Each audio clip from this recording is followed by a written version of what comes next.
Right now, China's detained over 1 million Uyghurs and other Turkic Muslims into concentration camps. They are forced to denounce Islam, adopt atheism, and pledge allegiance to the Chinese state. They would spend hours on end chanting in their crowded cells, "There is no such thing as religion," or "All hail the Chinese state," or "All hail Chinese President Xi Jinping." And if the detainees disobey, or if there's any type of resistance, there is torture being used. There are at least 800,000 and possibly up to a couple of million folks in these detention facilities. Nails are being pulled out, teeth are being pulled out. They're using snakes to interrogate. People are being beaten until they're dead. They're being sterilized, a method used in genocide. They're forced to sit on what's called a tiger chair, where they're clamped down on this chair for hours on end, oftentimes in solitary confinement. People are being sent to these camps for random reasons. One of them could easily be you are in contact with someone abroad.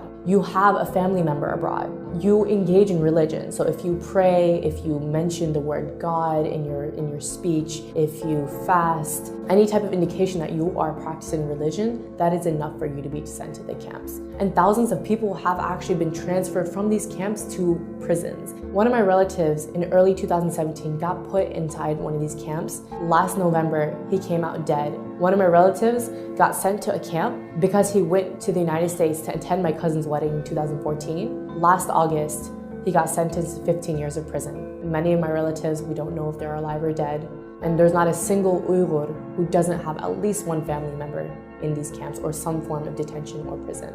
The worst part is when someone dies, their bodies are not taken to their families, but rather their bodies are cremated. And that's another way for China to hide the evidence of bodies coming out of these camps. And it doesn't give us a clear idea of how many people are dying. All of this stuff is happening in secret. The children of these detainees have been sent to state-run orphanages and boarding schools where they are taught to hate their own religion, identity, and are forced to speak Chinese, are subject to abuse and torture. The parents don't know where their kids are. Most towns and villages in East Turkestan are almost empty. Around 70 to 80% of the civilians are all gone. You walk through the street and it's eerily silent because most people are in some form of detention or prison. Schools and factories are now being transformed into these concentration camps. The entire nation of East Turkestan has essentially become a dungeon for its people because China monitors their every action, even in the homes. So there are millions of Han government cadres who are living in Uyghur homes to make sure they're not engaging in religion and to assess their political views. Practicing Islam is completely banned.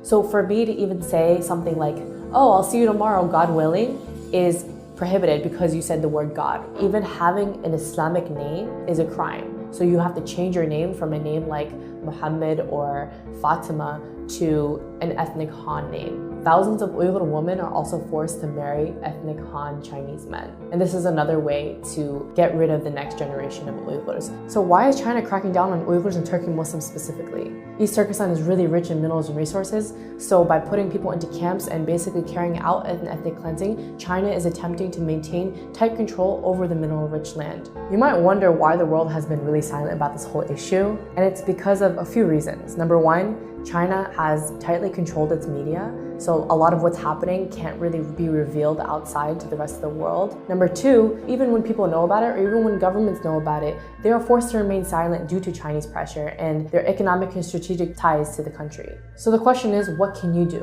What we need to do is raise awareness, because right now, most of the world has no idea that this is happening.